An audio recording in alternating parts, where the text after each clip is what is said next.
Aujourd'hui, on va voir ensemble le système créatif que vous devriez utiliser si vous faites de la publicité sur Facebook en 2025, en 2026. L'idée aujourd'hui, c'est de décrypter ce que la majorité des annonceurs font et en fait ce qu'ils devraient faire et où est vraiment l'enjeu sur cette année 2026. Il y a pas mal de choses qui ont changé récemment sur Meta, notamment sur la partie créative et sur le système créatif où on est passé de quelque chose qui était très opérationnel à quelque chose qui est beaucoup plus stratégique et finalement beaucoup moins opérationnel, où en fait toute la partie de production a plus l'importance qu'elle avait avant. Aujourd'hui, ce qui se passe au niveau des marques, c'est que la majorité des marques e-commerce copient des créas US, font de la production de ces créas-là. Il n'y a pas de documentation, on recommence à zéro et on continue, on continue, on continue. Ça, c'est 95% des e-commerçants aujourd'hui. Donc, tout se base sur ah, j'ai croisé tel créa qui fonctionne bien, ou ah, mon concurrent fait tel créa, ou ah, tout le monde fait des podcasts, je vais faire un podcast. Grosso modo, c'est comme ça que ça se passe en ce moment pour la majorité des e-commerçants et je suis bien placé pour le savoir, puisque je suis le cofondateur de l'agence Ben Envy, qu'on accompagne des dizaines et on a accompagné des centaines de clients depuis qu'on a créé l'agence il y a 5 ans maintenant. On accompagne des très belles marques que vous connaissez tous, comme les Secrets de Loli, comme Hydratis, etc., etc.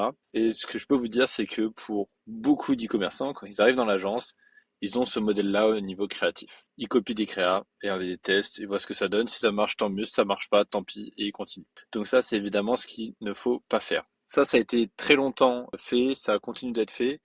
Et ce qui a changé là-dessus, c'est qu'on avait des concepts un peu plus poussés, c'est-à-dire que les gens comprenaient qu'il fallait avoir un peu plus de diversité. Et donc ils allaient faire des UGC, ils allaient faire des podcasts, ils allaient faire des choses dans des magasins, des micro-trottoirs, etc.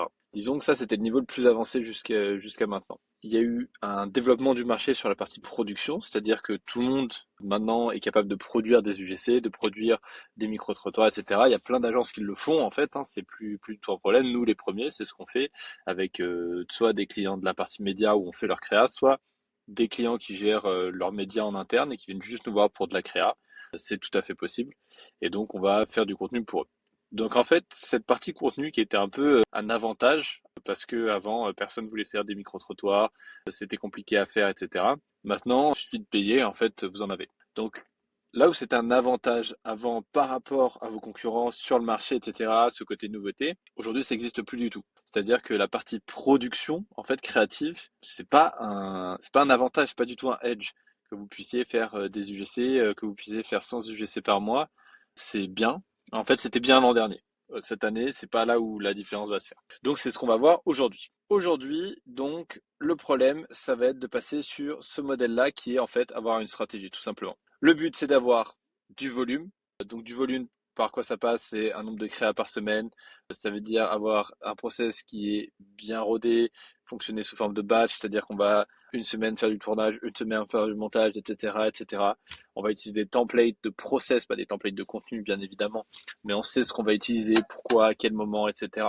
On n'a pas besoin de chercher le b-roll qui nous manque sur application du produit sur la peau.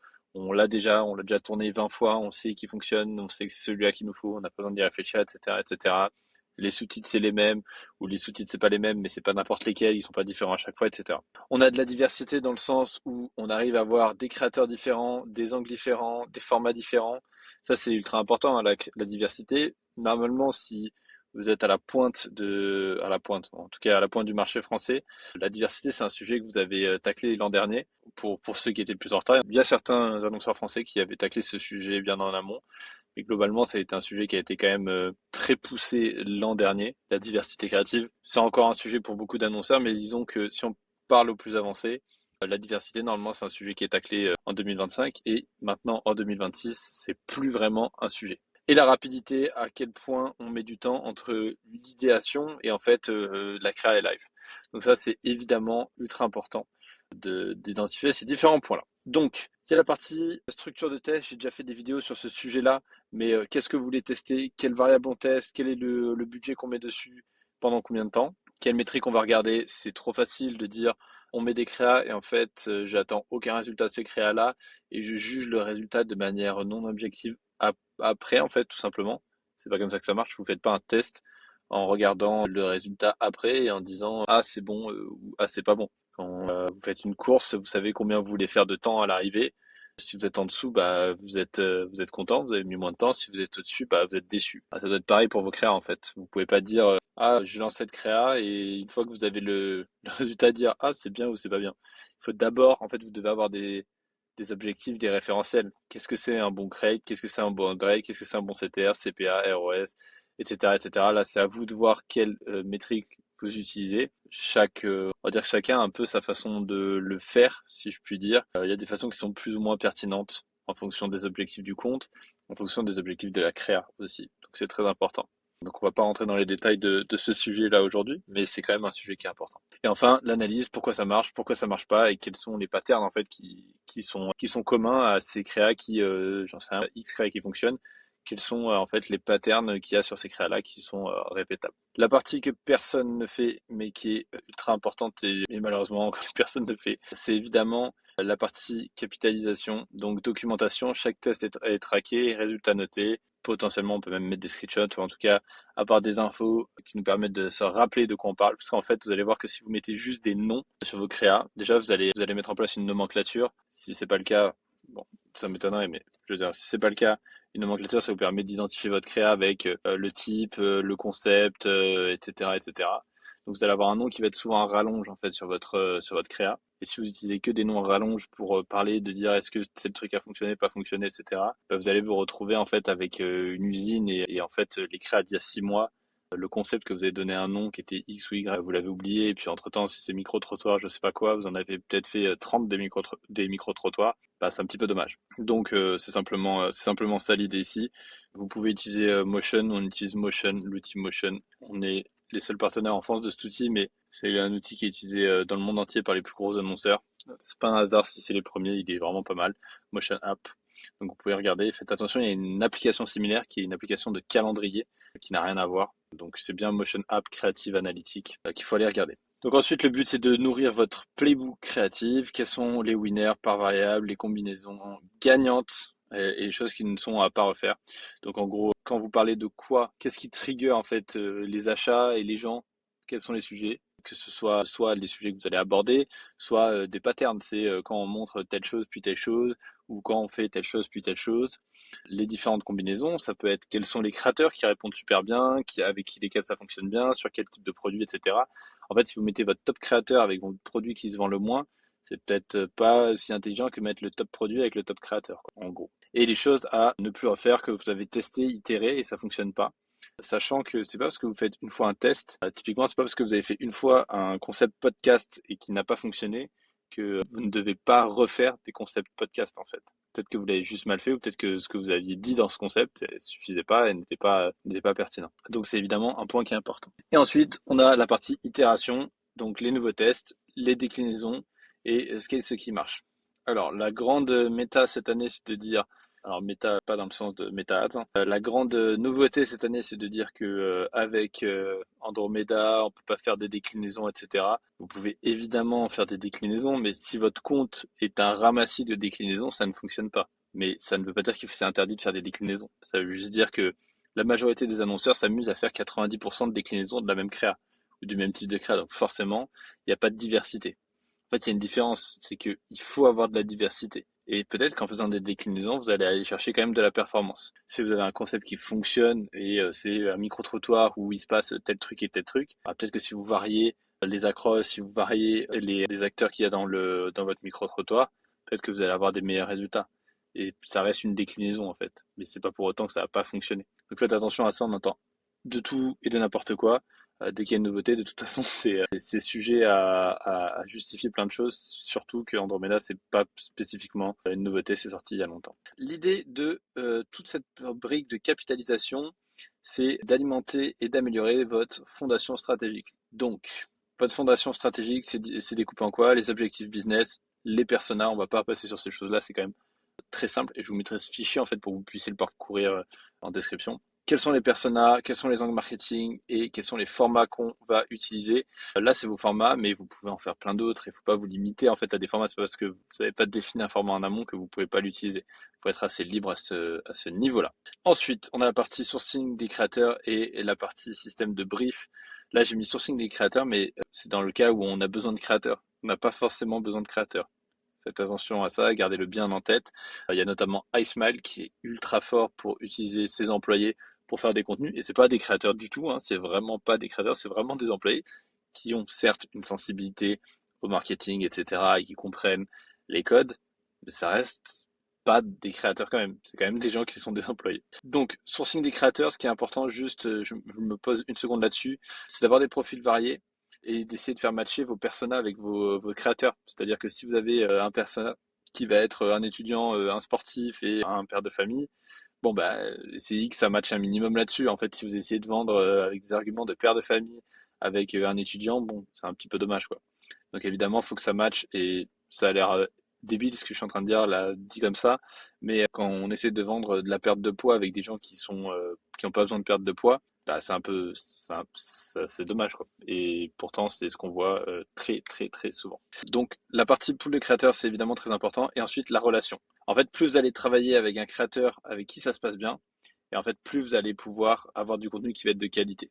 Très important, ça fait partie aussi d'une des clés de TikTok Shop, la relation avec vos affiliés qui sont finalement des créateurs, hein, tout simplement. Ça peut être une très très très bonne méthode en 2026 d'utiliser TikTok Shop simplement comme source de contenu. Je comprends pas pourquoi les annonceurs ne le font pas en France. Les gens n'ont pas compris en fait l'intérêt de TikTok Shop. Ils sont matrixés par la partie live qui en fait a très très peu d'importance. Alors qu'en fait tout se joue dans la partie affiliée, avoir assez d'affiliés qui vont vous créer des tonnes et des tonnes et des tonnes de contenu pour que derrière vous puissiez les pousser partout. Et donc pour avoir du contenu, il faut avoir des affiliés. Et, en plus, et une fois que vous avez des affiliés, bah faut les garder en fait, c'est les bons affiliés. Donc il faut construire une relation avec eux, les incentiver, etc., etc. Donc c'est évidemment ultra important comme sujet, mais écoutez, en France, ça ne décolle pas. On n'a que des marques moyennes qui fonctionnent sur TikTok Shop principalement. On a quelques marques correctes hein, qui fonctionnent, mais la plupart des choses qui sont vendues sur TikTok Shop pour l'instant, c'est de la très très mauvaise qualité. Enfin, ça va être du faux, des trucs. Enfin, c'est beaucoup de conneries, on va dire. Et on n'a pas des belles marques comme on pourrait avoir aux US. Qui ont encore pris le contrôle de TikTok Shop. En France, les annonceurs n'ont pas encore compris comment ça fonctionnait.